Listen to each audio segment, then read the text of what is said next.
Hello, everybody, both on Zoom and Facebook, and welcome to our 12th installment of Wednesday Weekly Skillshare, a program all about learning a new life skill or general life hack during your time here at Pacific. Today's session is Juggling 101 with our own campus's multi-faith chaplain, Laura.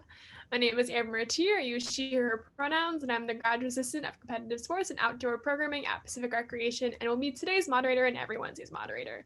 The session will be recorded for later posting on our Pacific Rec YouTube channel. If you have any questions throughout today's session, you can drop them in the comment box, both on Facebook and Zoom, and I will ask them at the end of our presenters' time today. And for Pacific affiliated participation counts, I'll be dropping a link into the comment box both on Zoom and Facebook. So if you have a couple seconds, just click that link to count yourself in as an active participant in today's session. As the future plug, our last session of the semester will be in 2 weeks on December 2nd at 2:30, and we'll be featuring Kelsey from the Art Sustainability Office going over sustainable gift giving for the holidays and even an ornament DIY with toilet rolls. And at this time, the virtual microphone is now yours, Laura. Thank you so much, Amber. I really appreciate this opportunity to clown around during the work hours. But truly, I'm really excited to share this with you, not because I'm really fantastic at juggling. I'm not. But more so because once you learn how to juggle, it's something that you can pick up and do at any time, impress friends or future in-laws or entertain kids, all the like, and tie it into lessons if you're going into education or into student life. All different ways you can tie in juggling and the craft or skill of juggling into a quick little lesson, and I'll share that at the end of our time today. So if you follow Pacific Recreation on Instagram and or on Facebook, you probably saw that video yesterday of the time lapse of how I made these juggling balls. These are actually balloons. So I went to the Dollar Tree, got a pack of 12 balloons for $1, and then filled them with flour. So if you didn't see that, you just keep stretching out the balloon, putting more flour in them. And they also make really great little stress reliever balls. Just make sure you have a really good knot in them before you really start moving it around, because that could end up creating quite the mess for you. If you do not have 3 balloons with flour, there's so many other things that you can use to juggle. Mary Lou from the Veterans Center yesterday reminded me that you can use 3 pairs of socks. Just bundle those socks up, nice and light for you to juggle with. You can use tennis balls, racquet balls. I tried to track down 3 basketballs today because I can juggle basketballs as well. Unfortunately, I only have 1, so it wasn't going to be too impressive. So if I can find 3 balls, 3 basketballs, I will end up creating a video and sharing that with Amber so she can put it on Pacific Recreation on your social media. So what you want to do is start with your 3 balls and drop the first, you want to drop 2 of them. Really, you want to get familiar with only 1 ball to get started with. So before we get started, there's a good stance for juggling, and it is just simply like this. So arms close to your sides like this, and putting your arms out almost like at a 90-degree angle. That is a good juggling pose to get used to it. And you'll be doing a lot of this motion, and you don't want to be doing a lot of this motion. So that's why it's great to start with a form kind of like this. So before I show you juggling 1 ball, I'm going to show you 2 balls so you can see what we're going towards. So when you're juggling, you might see on cartoons that the cartoon is juggling like this up here. You're still going to be just down here until like you really start adding like fancy moves like behind your back and the spin, and that's Skillshare 2025, because I don't have it yet. So come back in a few years. Maybe that'll be on the Zoom then. But for today, we're starting with 2 to just show you what we're gonna get to. So in juggling, in addition to seeing juggling in cartoons like up here, you'll also see it almost look like it's a circle. And that is incorrect. It is not a circle. So if you are watching like the Looney Tunes and somebody's juggling and it's going in a circle, that's not juggling, that's passing the ball in a circle. So what we're going to do instead is we're going to create an X in the air, a fake X or an imaginary X. So when this ball, the first ball, whatever your primary hand is, I usually start with that one. Whenever this ball reaches here, you'll end up crossing it in the air with the second ball like that to create that X. So that's why it's important to start just with one, because you have to really get down that technique. So just like this, one hand to one hand, one hand to one hand, back and forth, back and forth. Trying to keep your elbows to your sides. And then the other thing is, as you're practicing and getting used to juggling, if you're watching this video, you'll see that my eyes are usually looking like right up here. I'm not looking at my hands.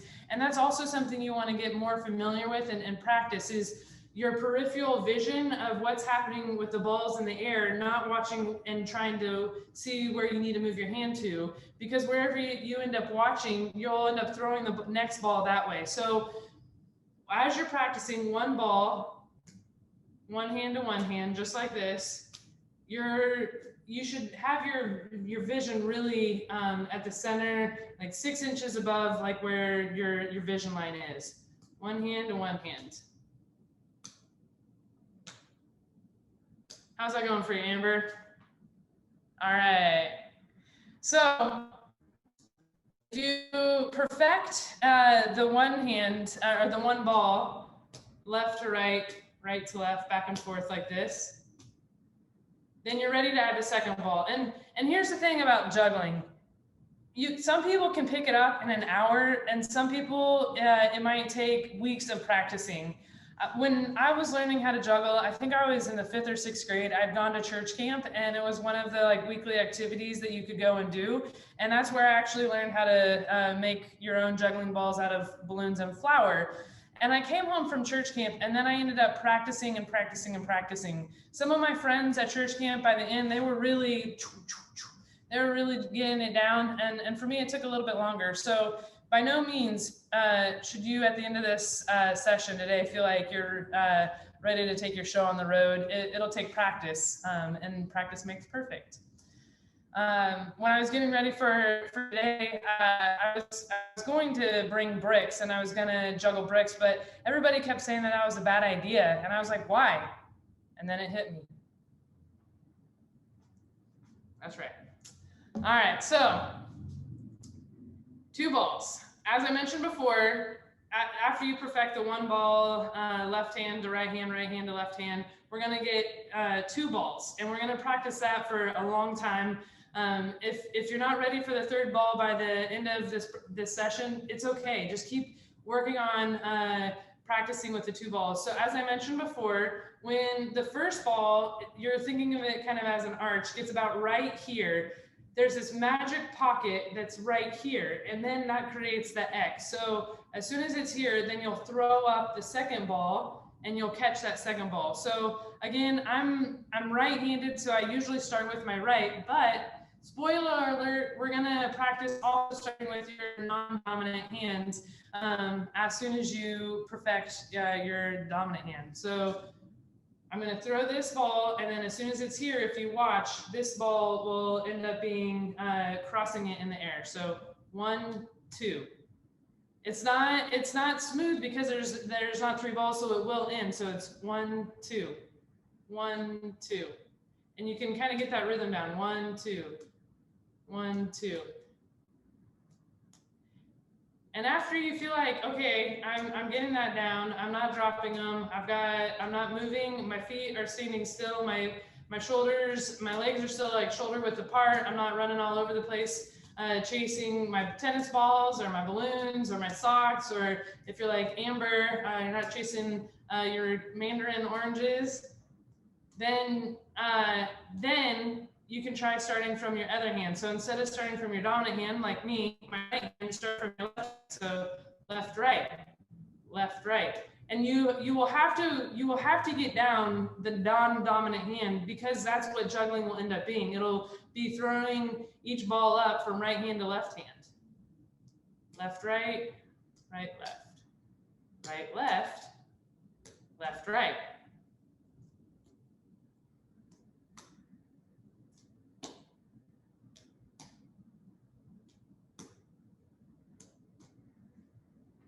What do you think, Amber?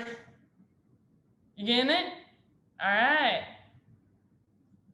Very nice.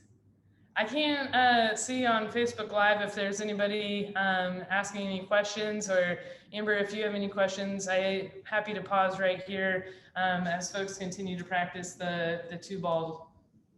We do have a couple people watching on Zoom or on Facebook. Nobody's asked a question yet, but we do have live people. All right, cool. Well, if you are on Facebook Live right now, and if you have questions, happy to answer them. I will depend on Amber to let me know if a question comes in. Another trick that people do with 2 balls is often 2 in one hand, just like this. But as you can see, I'm not very good at that. So if you want to spend some time trying to work on that, you don't actually have to be great at 2 balls in one hand in order to juggle with 3 balls, but just throwing it out there, it's another thing that you can practice. So as I mentioned before, not one of my best tricks. So you know, if there's anybody in the math department on Facebook Live, if math is involved with juggling, it often goes over my head. Yeah. Alrighty. So if you feel like you are ready to go from 1 ball to do 2 balls to 3 balls, one more time, you are, again, looking for that magic pocket. So once this ball, you throw it and it's in there like this, then you're looking for that pocket just to cross, just like that.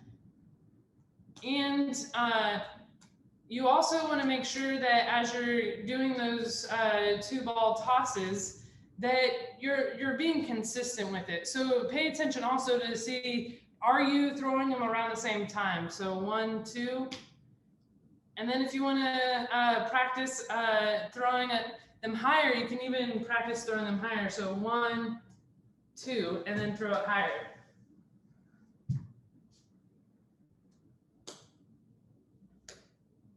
But it's still that same rhythm. Up there, then you're gonna want to find that same pocket to create that X in the air, or down low.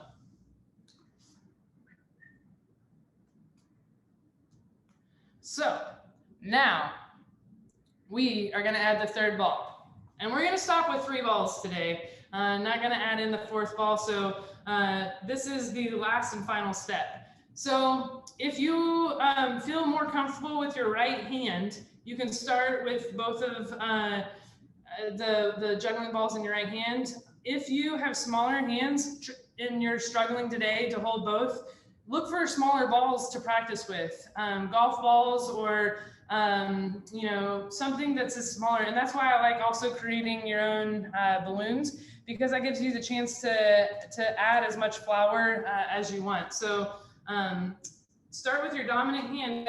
Soon enough, you'll be throwing the balls from both hands. So get comfortable and then challenge yourself. So when you're adding the 3rd ball, you're still going to have that same crisscross in the air. So this pink ball is what I'm going to throw first, and when it's here, then I'm going to throw the blue ball, and then that pink ball is going to come down, and I'm going to catch it, and then the blue ball will be here, and as it's coming down, then I'm throwing the green ball, and it's going to crisscross. So crisscross, crisscross, crisscross, crisscross. That's what we're going for. So are you ready? Let's do it. All right, so crisscross, crisscross, crisscross, crisscross. So once, if you have 3 different colored juggling balls, or whatever you're using to juggle, Once you have all three go in one cycle, that's called a flash. And right now we're just really trying to do one flash. So counting to 3, 1, 2, 3, and then catch. And then you can stop, and then that's fine. 1, 2, 3. 1, 2, well, I started from the wrong hand. 1, 2, 3. 1, 2, 3.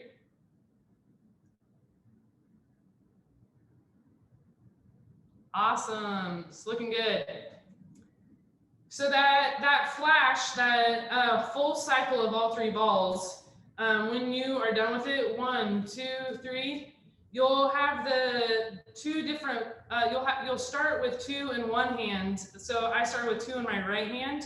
I end with 2 in my left hand, and that's the full cycle of all three balls in the air. 1, 2, 3.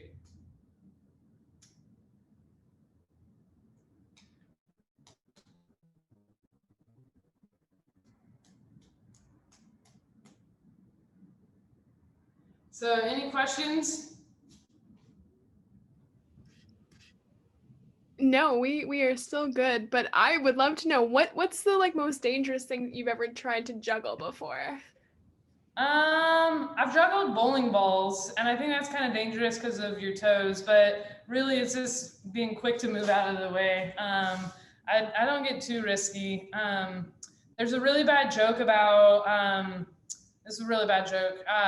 There's this guy who was a clown, and he had knives in his back seat, and he got pulled over by a police officer, and the police officer said, wait a second, what are those knives in the back seat? And the driver said, oh, I'm a clown, I juggle those. And the police officer skeptically said, well, you're gonna have to prove that. So the guy got out, he was juggling his knives by the side of the road, and another car driving by, a buddy driving by said to his friend in the driver's seat, said, man, am I sure glad that I stopped drinking, because there's no way I could pass that sobriety test. Yeah, pretty bad. Speaking of bad jokes, what did the egg say to the clown? What? You crack me up. Yeah. All right, so going back to the 3, 1, 2, 3. When I was taught how to juggle, I was told to go to, in order to keep good form, practice having a number in mind that you're going towards, like counting to 20. Instead of just saying, I'm gonna go until I drop them, instead just say, I'm gonna go to 20. So the idea is then go 1, 2, 3, 4, 5, 6, 7, 8, 9, 10, 11, 12, 13, 14, 15, 16, 17, 18, 19, 20, and then you catch.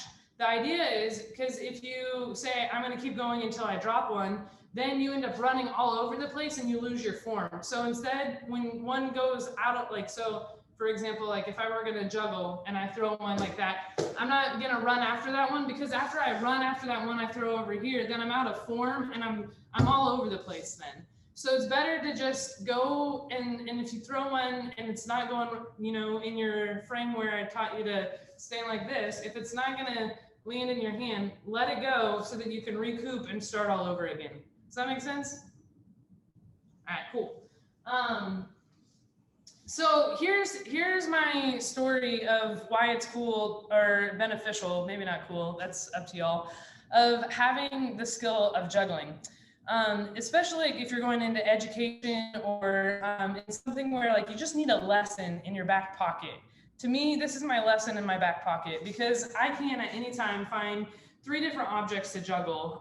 It doesn't have to be all the same. Once you get familiar with 3, then you just have to offset whatever is the weight and know when that one's coming around and be aware of that different weight coming around in your cycle.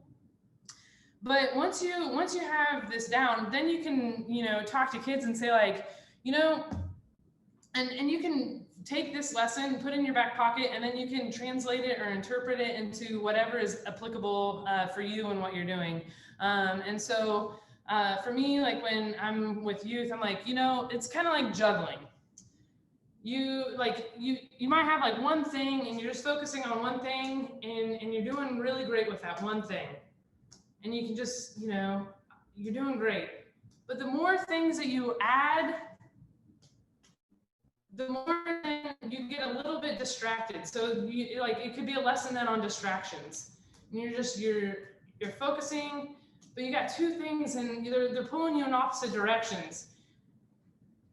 And the more things that you add to your plate, the harder it is to keep all things up in the air. And so maybe it's time to say no to one of those things that's up in the air. And it's hard to say no. It's hard to say no because you're afraid of letting that person down who you have to say no to, or maybe it's such a great opportunity, but you just don't have the time to do it now. And the problem with not saying no is that there's just too many things in the air and you're bound to drop one. And so what is it that you're willing to drop? Is it going to be your family? Is it going to be your friends? Is it going to be your job? And so focusing on, trying to minimize all of the objects that you have in the air then allows you to have nice balance. And with that nice balance, then you're able to get it all done. And so that might not be a shoe that fits you today. And again, it's about that lesson is about balance and taking on too many things. That's just something that came to my mind today. You can take that lesson and you can put it towards other things as well besides this balance. It could be a lesson on practice, and you could talk about when you're practicing with just one thing, you can get it done. And if you don't practice, then you might show up and all of a sudden you look like a fool. But the more you practice, the more you're able to then come prepared to do what you need to do. And so juggling is not part of being a chaplain by any means, but there are many times when I felt like, oh, cool, I can pull this out of my back pocket and use this as a life lesson. So that's why I decided when Amber asked me if I had a weekly Skillshare topic, I said, oh, I think I want to teach juggling. And so again, it's all about finding that X and that little pocket. When that first ball is right here, send that other one up in that perfect little arch, just like that. And then I think that's all my points that I wanted to make today. When you're practicing, if you have tennis balls, I don't know if you'll be able to see it. If you have tennis balls, you can also start practicing throwing them against the wall and letting them bounce. I don't think I'll really be able to do it well with these balls, but let me see if I can start this wall here. So you can then start, hold on, not enough bounce, but let me try one more time. You kind of get the idea. So once you get the three balls in the air going in that cycle, then try to add something fun to it, like around your back or spin around or off the wall. And then the opportunities are endless with juggling. You can add all kinds of fun tricks. You can juggle crazy objects like Amber said, or like your ask. And then, when I was in high school, I used to juggle basketballs during basketball practice. I highly suggest you not juggle the basketballs during basketball practice. You might end up on the bench. But always a fun way to make some new friends and entertain folks while they're waiting in line, etc. So yeah, that's all I got. Wow, I was not prepared for this beautiful metaphorical just leap into life lessons and advice. That is a magical way to, I think, end juggling. Thought I was just going to come and learning a physical skill, but now I'm like, okay, mindset is on. Let's do some juggling with life. Wow. Thank you so much, Laura, for coming on this fun Wednesday weekly Skillshare. Really appreciate your time and showing your passion and expertise for juggling. Thank you. And last thing I'll say is if you're out and about and you see a clown, give them a wave and hold the door for them. It'll be a nice gesture. Oh my God. I was prepared for jokes. I knew this was coming, and you delivered. All Okay. right. Well, once you put in the little advertisement puns, I was like, I better be prepared. So Yeah. well, thank you so much for having me, and I will send you another video as a follow-up of some crazy objects or something, or some basketballs, and juggle that. So always a pleasure to meet with you, Amber, and all those who are gathered. If you have any questions, you can email me, Steed, Steed, at pacific.edu, and definitely follow Religious and Spiritual Life as well on Instagram, Pacific_RS_life. All right, that's it.